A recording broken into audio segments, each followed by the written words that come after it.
بسم اللہ الرحمن الرحیم۔ ایک روایت سے بات شروع کرتا ہوں جس میں حضور مکرم نے موت کے بارے میں ایک حقیقت کو بیان فرمایا۔ حضور سے پوچھا ایک شخص نے، جاء رجل الی رسول اللہ صلی اللہ علیہ وآلہ وسلم، ایک شخص آیا حضور کے پاس، ایک مل کے صلوات بھیج دیجیے گا اور محمد اللہم صل علی۔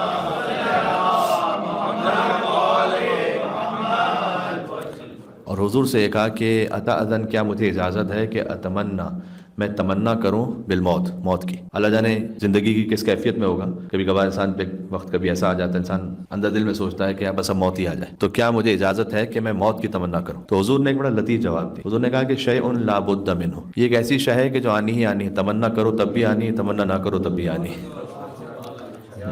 یہ نہیں کہ تم تمنا نہیں کرو گے تو نہیں آئے گی موت، فقط جو تمنا کرے گا اسی کو موت آئے گی۔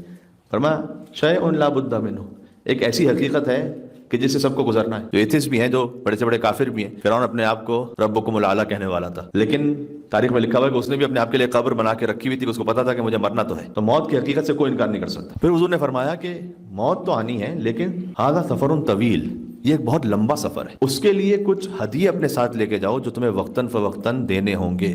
اب موت کتنا سفر طویل ہے، وہ لوگ جو مر گئے ہیں 2000 سال پہلے، آج تک ان کا سفر جاری ہے۔ ہم جب اپنی قبروں میں جائیں گے تو ہمیں نہیں معلوم کہ ہمیں قبر میں کتنے ہزاروں سال رہنا ہے، کتنے 100 سال رہنا ہے یا کتنے ہزاروں سال رہنا ہے، خدا جانتا ہے۔ تو سفر طویل، اچھا یہ وہ حقیقت ہے کہ جس کی جناب امیر نے بھی اشارہ فرمایا تھا، جب مولا کائنات کے ایک صحابی وہ ایک وجہ سے حاکم شام کے دربار میں تھے اور مولا علی علیہ السلام کی شہادت ہو گئی تھی، تو معاویہ نے پوچھا کہ مجھے علی کے احوال بتلاؤ کہ علی کیسے تھے۔ تو وہ جو اس وقت وہاں صحابی موجود تھے وہ کچھ مالی مدد کے بھی محتاج تھے، تو معاویہ کی ایکسپیکٹیشن یہ تھی کہ اب یہ چونکہ مجھ سے محتاج ہیں اس وقت، تو ہو سکتا ہے ان کی کچھ برائی کریں گے، میری کوئی تعریف کریں گے۔ تو اس وقت وہ مولا علی کے صحابی تھے، وہ کہتے ہیں کہ تلوار کے سہارے سے وہ کھڑے ہو گئے، بوڑھے تھے، اور انہوں نے یہ کہا کہ میں نے خدا کی قسم دیکھا اپنے مولا علی کو کہ رات کی تاریکی ہے جب سب سو چکے ہیں اور ستارے ظاہر ہو چکے ہیں، اب ہر دوست اپنے دوست سے جدا ہو چکا ہے، لیکن علی مصلی عبادت پر کھڑے ہیں، یہ تململ و تململ السریر، اور ایسے تڑپ رہے ہیں جیسے سانپ کا ایک کانٹا تڑپا کرتا ہے، جیسے کسی کو سانپ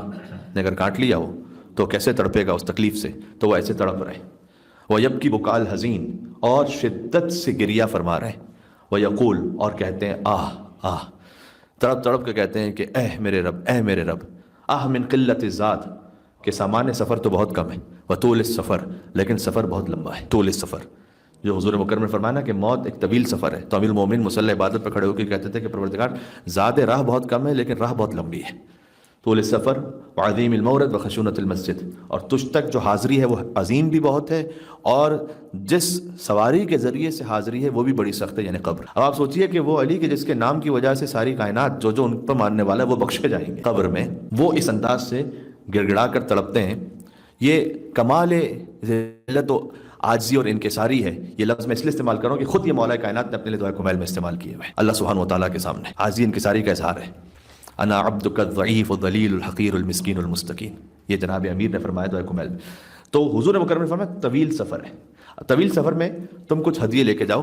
یہ روایت میں کبھی تفصیل سے اور پڑھوں گا آپ کے سامنے، اس لیے کہ اس میں جو آگے اس کی بائفرکیشن ہے وہ اس طرح سے کہ حضور نے کہا کہ جیسے ہی تمہاری موت کا سفر شروع ہوگا تو سب سے پہلی ملاقات تمہاری اسرائیل سے ہوگی، فرشتہ موت، تو اس کے لیے گفٹ تیار رکھو۔ پھر اس کے بعد دوسری ملاقات تمہاری ہوگی قبر میں منکر نکیر سے، ان کے لیے تحفے تیار رکھو۔ اس کے بعد تمہاری ملاقات جب آگے تم پہنچو گے تو تمہیں میزان سے گزرنا ہوگا، میزان کے لیے ایک تحفہ رکھو، صراط کے لیے ایک تحفہ رکھو۔ حضور نے فرمایا کہ میرے لیے ایک تحفہ رکھو میدان محشر میں، اپنے رب کی خدمت میں پیش کرنے کے لیے کوئی ہدیہ رکھو۔ اب اس کی کیا کیفیت ہوگی تو اللہ تعالیٰ جانتا ہے۔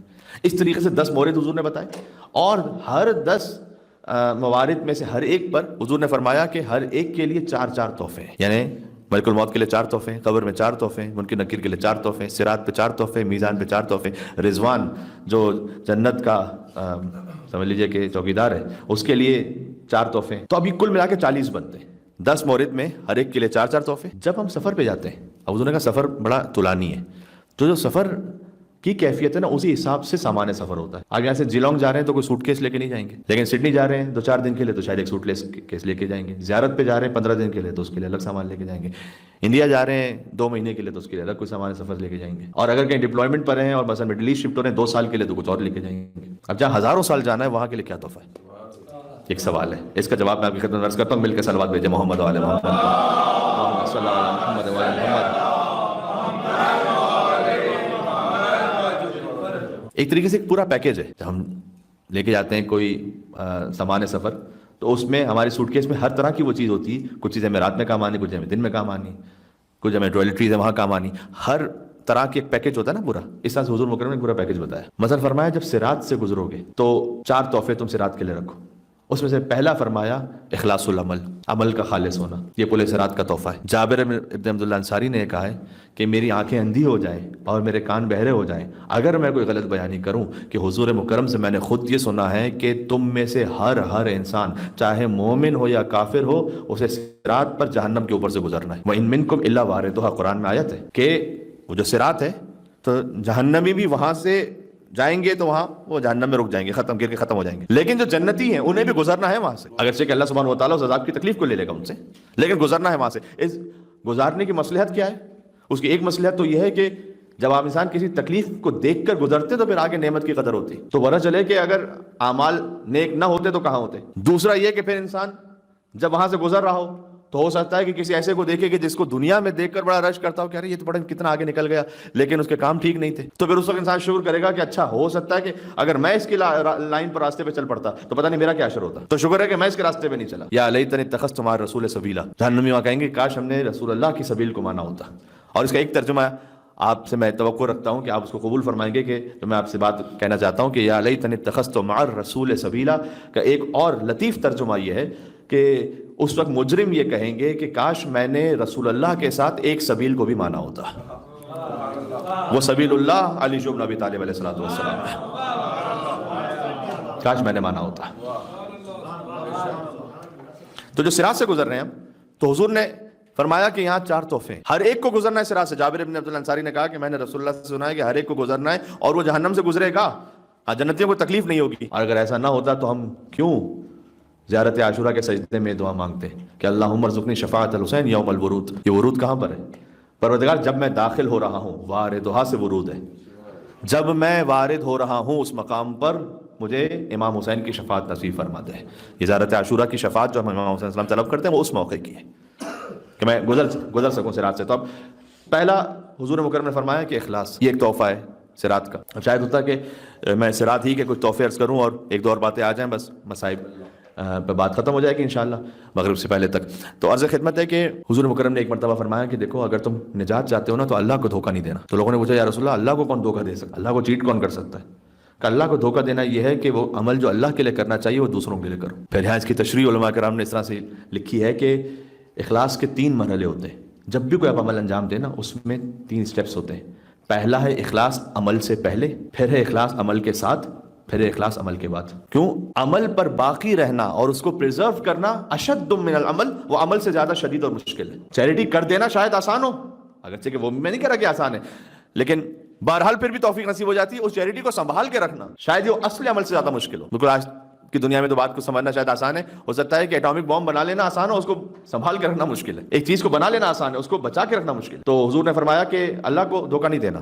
اللہ کو دھوکہ سے دیکھو کہ وہ کام جو اللہ کے لیے کرنا کسی اور کے لیے کرو. اس لیے کہ فی الاخلاص یکون الخلاص, اخلاص وہ ہے کہ جس میں ہی اصل وہ کامیابی ہے کہ انسان اپنے آپ کو فنا کر دے, ختم کر دے.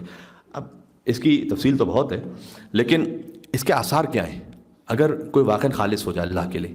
اس کے بڑے اچھے آثار ہیں. سب سے پہلا اثر تو یہ ہے کہ عمل قبول ہو جاتا ہے. آپ نے خود سینکڑوں مرتبہ مجلسوں میں سن رکھا ہے کہ شہزادی زینب سلام اللہ علیہ بھی تشریف لائے, فرمائے کہ اللہم تقبل منا ھذا القربان, پروردگار تو قربانی کو قبول فرما لے میرے. امام حسین علیہ السلام کے لاشا اتھر پر یہ فرمائے. حضرت ابراہیم, حضرت اسماعیل علیہ السلام یہ فرمائے وَإِذْ يَرْفَعُ إِبْرَاهِيمُ الْقَوَاعِدَ مِنَ الْبَيْتِ وَإِسْمَاعِيلُ رَبَّنَا تَقَبَّلْ مِنَّا, کہ بیت اللہ جیسے عمارت کی تعمیر کا بھی عمل ہے, لیکن پروردگار تو قبول فرما لے. تو پہلا اس کا اثر امپیکٹ یہ ہے اخلاص کا کہ عمل قبول ہوتا ہے. دوسرا اس کا ایک امپیکٹ بڑا زبردست ہے, ہمیں سے سادات کرام بھی تشریف فرمائے. تو یہاں تو سید وہی ہے, غور کیجئے گا کہ جو آل رسول میں سے. قیامت میں سید کون کون ہے؟ وہ تو ہیں جو انشاءاللہ آل رسول میں سے, لیکن کیا ان کے علاوہ بھی کوئی سادات ہیں؟ حدیث میں کہ ہر امر کے لیے اور ہر شے کے لیے کوئی نہ کوئی سردار ہے. کتابوں کا سردار قرآن ہے, انبیاء کے سردار حضور مکرم ہے, سید الاولیاء امیر المومنین ہے, سیدۃ النساء العالمین شہزادی کونین ہے, سیدۃ شباب اہل الجنہ وہ حسن اور حسین ہے. سادات و اہل الجنہ, اہل جنت کے سادات کون ہیں؟ فرمایا اہل جنت کے سادات وہ ہیں جن کا دنیا میں عمل خلوص کے ساتھ ہے, وہ جنت کے سادات ہیں. تو یہ امپیکٹ ہے اس کا. ہاں اس کی سائن کیا ہے کہ خلوص ہے یا نہیں. اس کی سائن بڑی مشکل ہے, مجھے اپنے آپ کو بھی سنبھالنا مشکل ہے, لیکن بہرحال میں آپ کے سامنے پیش کرتا ہوں. فرمایا کہ خلوص کا عالی ترین معیار یہ ہے کہ تم لوگوں کی تعریف کے منتظر نہ رہو. اب ایک فطرت کی بات ہے, کوئی انسان مجلس پڑھ رہا ہے, اس پہ کسی نے آ کے کہا کہ مولانا آپ نے بہت اچھی مجلس پڑھی, تو دل تو خوش ہوگا. بہرحال انشاءاللہ اس سے کوئی یہ نہیں کہ خلوص ختم ہو جاتا ہے انسان کا, کیونکہ یہ ایک تو نیچرل انسٹنکٹ ہے جو اللہ سبحانہ وتعالیٰ نے رکھا ہے, لیکن پڑھنے والا اس نیت سے اور اس خاطر نہ پڑھ رہا, دونوں میں فرق ہے. بات واضح, پڑھنے والا اس کی نیت ہی یہ نہ ہو. مثال کے طور پر اب کو ذہن میں ایسی بات آئی کہ یہ پیش کرنا ضروری ہے تاکہ ہدایت ملے لوگوں کو, میرے اپنے آپ کے لوگوں کے لیے, اور میں یہ سوچ کر کے یہاں کسی کو برا لگے گا میں پڑھوں گا, تو اس کا مطلب ہے کہ لوگوں کی ایکسپیکٹیشن کے مطابق پڑھ رہا ہوں. تو ایک ہے اخلاص عمل سے پہلے, جب کوئی آ رہا ہے یا کوئی مجلس منعقد کر رہا ہے, کوئی بھی کوئی نیک کام کر رہا ہے, اس سے پہلے کا اخلاص, اس دوران کا اخلاص, اس کے بعد کا اخلاص, تاکہ عمل باقی رہ سکے. اب بعض ہوتے ہیں, آپ میں نے ایران کے آیت اللہ مجتہدی تھے, وہ اس بات کو مثال کو بیان کرتے تھے, اچھے عالم باعمل اور عالم اخلاق تھے وہ. تو وہ کہتے تھے کہ کوئی انسان گیا ہو زندگی میں ایک مرتبہ مکہ گیا ہو حجر اسود کو, وہ 50 سال تک یہ کہتا رہے کہ ہر بات میں وہ اس حجر اسود کی قسم کہ جس کو میں نے بوسہ دیا تھا نا وہاں جا کر, اس کی قسم کھا کر میں کہہ رہا ہوں. دیکھو وہ اپنے طور پر مثال دے رہے تھے. یا ایک صاحب آئے امام بارگاہ میں, نے کہا ذرا پانی تو دینا ہمیں, کیوں خیریت ہے؟ کہ آپ کو کیا پتا جب نماز شب کے لیے رات میں اٹھیں تو کتنی پیاس لگتی ہے.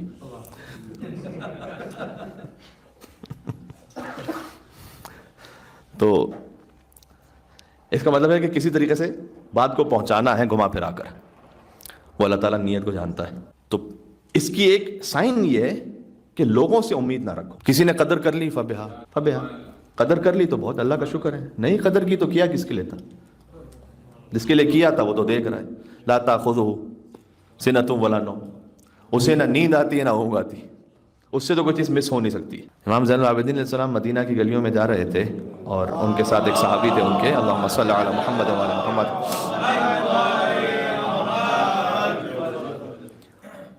تو ان کے ساتھ ایک صحابی تھے. امام زین العابدین علیہ السلام فقیروں کے پاس روٹی اور طعام رکھتے جاتے تھے, اور وہ اس وقت سو رہے تھے, تو ان کو پتہ نہیں چلا کہ کس نے رکھا ہے. کمالا جگا کے بتا تو دیتے کہ کس نے رکھا. امام نے کہا جس کی خاطر رکھا ہے لا تاخذہ سنۃ ولا نوم, اسے نہ نیند آ رہی ہے نہ اونگ آ رہی ہے, وہ نہیں سو رہا ہے ابھی جس کی خاطر رکھا ہے. اچھا دوسری طرف سے یہ مذمت کا بھی یہ معاملہ, خالی تعریف کا نہیں. آپ نے کہا اللہ کے لیے کیا ہے, اور فرض کیجئے کہ کسی نے آ کر آپ کو اس پہ کوئی برا بھلا کہہ دی, آپ بینی و بین اللہ, اللہ کے ساتھ آپ کا معاملہ خالصانہ اور مخلصانہ ہے. تو جناب امیر کی صفت بیان کی گئی. انشاءاللہ نجف اشرف جائیے زیارت پر مولا کائنات کی, مولا کائنات کی زیارت کا بھی یہ جملہ ہے, اور دعائے ندبہ میں بھی اس کی جانب اشارہ ہے کہ لا تاخذہ فی اللہ لومۃ لائم, کہ اے علی آپ وہ ہیں کہ ملامت کرنے والوں کی ملامت آپ کو اللہ کے راستے سے ہٹا نہیں سکتی تھی. اب کوئی آ کے برا بھی کہہ رہا ہے تو قتل الامیر بشدت عدل, مولا کائنات کو تو ان کی عدالت کی وجہ سے شہید کیا گیا, لیکن علی نے وہ عدالت نہیں چھوڑی, اس لیے کہ فرمایا کہ مجھے ملامت کرنے والوں کے برا کہنے والوں کا وہ جو برا کہنا ہے وہ مجھے اللہ کے راستے سے نہیں ہٹا سکتا. میں مکمل کر لوں روایت کا یہ والا حصہ. حضور نے فرمایا صراط پر تمہیں 4 تحفے چاہیے, ایک اخلاص چاہیے, دوسرا حسن خلق چاہیے. اب حسن خلق کے بارے میں احادیث بھی بہت زیادہ ہیں, اس کے دنیاوی فوائد بھی بہت زیادہ ہیں, آخرت کے تو ہیں ہی. آپس میں محبت کا ہونا, دشمنیوں کا نہ ہونا, رزق کا بڑھنا, عمر کا اضافہ ہو جانا, حسن خلق کے یہ فوائد ہیں, بالخصوص گھر والوں سے حسن خلق, یہ بہت زیادہ اہم ہے. تیسرا فرمایا حضور نے صراط کا تحفہ ہے کثرت ذکر. کثرت ذکر, خود بعض لوگ یہ کہتے ہیں کہ زبان سے ذکر کرنے کا کیا فائدہ ہے, نہیں اس کا بھی اپنا ایک فائدہ ہے, ایسا نہیں کہ اس کا فائدہ نہیں.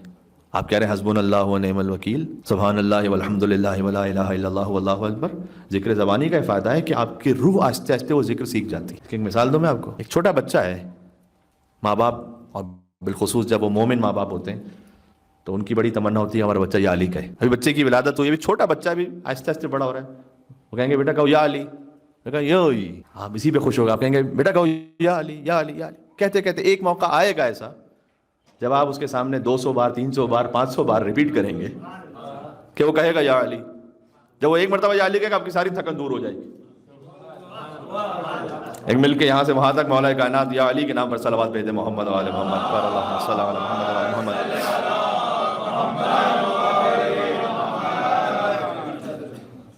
آپ ذکر لسانی کرتے رہیں گے, آہستہ آہستہ آپ کی روح بھی وہ ذکر سیکھے گی. آپ زبان سے کہیں گے اللہ اکبر, پھر ایک انشاءاللہ موقع آئے گا کہ روح بھی اس بات کو پکار کے کہے گی واقعا اللہ کے علاوہ کوئی بڑا نہیں. اس لیے ذکر کی عادت رکھیں, ذکر خدا, ذکر صلوات بر محمد و آل محمد, اس کے آثار ہیں. قرآن کریم میں ہر عبادت کے لیے اللہ تعالیٰ نے ایک لمیٹیشن لگائی ہے. نماز کے لیے اوقات بتائیں,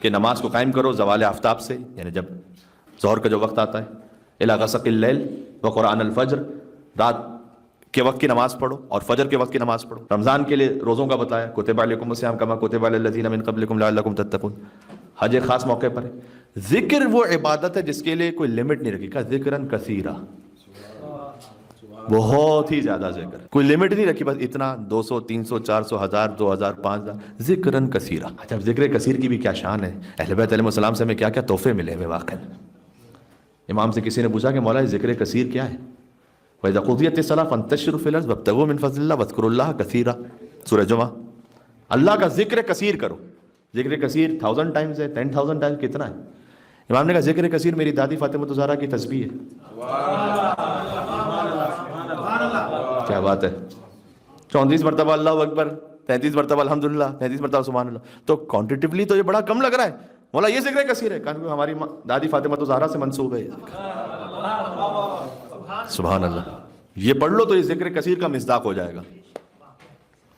صراط پر 4 تحفے چاہیے، خلوص، حسن خلق، ذکر کثیر، پھر فرمایا احتمال الاذى، اللہ کی جانب سے اگر کوئی مصیبت امتحان آ جائے اسے تحمل کر لینا، شکوہ نہ کرنا۔ یہ جس کے پاس 4 نیکیاں ہیں اس کے پاس صراط کے تحفے پورے ہیں۔ اب ایک بات اور ہے، یہاں بات میں ختم کر رہا ہوں۔ جب آپ ٹریول کر رہے ہوتے ہیں نا تو آپ کے پاس کچھ ہو نہ ہو پاسپورٹ ہونا چاہیے۔ بات پہنچ رہی ہے؟ تو یہ تو سارے باقی ڈاکومنٹس ہیں، پاسپورٹ کہاں سے صراط پہ گزرنے کے لیے؟ آپ کہیں وہاں ایئرپورٹ پہ پہنچ کے میرے پاس اسٹوڈنٹ کارڈ ہے، میرے پاس میڈیکیئر کارڈ ہے، میرے پاس، وہ کہیں گے کہ آپ اسٹوڈنٹ ہیں تو آپ کا احترام ہے، آپ ٹیچر ہیں تو آپ کا احترام ہے، آپ کو ڈسکاؤنٹ بھی ہے، آپ کے لیے آسانی بھی ہے، کوئی ڈسیبل ہے تو اس کے لیے اسپیشل اسسٹنس بھی ہے، لیکن پاسپورٹ کہاں ہے؟ کہ پاسپورٹ نہیں، کہا کچھ سارے دنیا بھر کے ڈاکومنٹ لے آؤ، پاسپورٹ نہیں تو ٹریول نہیں ہو سکتا۔ لا يجوز احد رد الصلاۃ الا من كتب له علی الجواز۔ یہ جناب یہ مسلمانوں کے خلیفہ اول، انہوں نے رسول اللہ سے حدیث بیان کی کہ میں نے رسول اللہ سے سنا کہ اے علی اس وقت تک کوئی صراط سے گزر نہیں سکتا جب تک اس کے پاس آپ کی محبت کا جواز، پاسپورٹ نہ ہو۔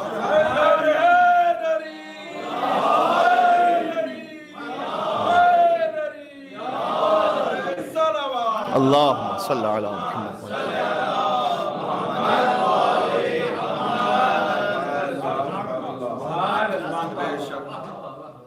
یہ ہے پاسپورٹ، تو باقی سارے وہ ڈاکومنٹس تھے، یہ ہے پاسپورٹ، یہ ہے تو پھر آگے باقی چیزیں چیک ہوں گی، یہ نہیں ہے تو آگے چیک ہی نہیں ہونے والا معاملہ۔ اعمال اسی کے چیک ہوں گے کہ جس کا امام ٹھیک ہے، جس کے امام کا راستہ، جس نے اپنے امام ہی کو صحیح منتخب نہیں کیا، اس کے اعمال کے چیک ہونے کی ابھی گنجائش ہی ختم، بات تو ختم ہو گئی۔ مستدرک الوسائل میں روایت ہے کہ فرشتے کچھ لوگوں کے نیک اعمال اوپر لے کے جانا چاہتے ہیں، وہ بہت کوشش کرتے ہیں لیکن نہیں لے کے جا پاتے۔ اخلط الی الارض، وہ کہتے ہیں کہ پروردگار اس کے اعمال تو اصل میں زمین سے چپکے ہوئے ہیں، ارتفاع العمل، عمل کی رفت ہے ہی نہیں، پروردگار یہ عمل کیوں نہیں اوپر جا رہا؟ پھر وہ فرشتے خود جواب دیتے ہیں کہ پروردگار اس لیے عمل اوپر نہیں جا رہا کہ لیس لہ موالات علی ابن ابی طالب، کیونکہ موالات علی ابن ابی طالب نہیں ہے اس لیے عمل اوپر نہیں جا رہا۔ تو اس کے دنیا کے فائدے ملیں گے، ہو سکتا ہے کوئی چیریٹی کر رہا ہے تو اللہ تعالیٰ نے دنیا کا کیسا رکھا ہے کہ اللہ تعالیٰ اس کا مال بڑھائے گا، لیکن عمل کی قبولیت کا معیار کیا ہے؟ یہ پاسپورٹ ہے۔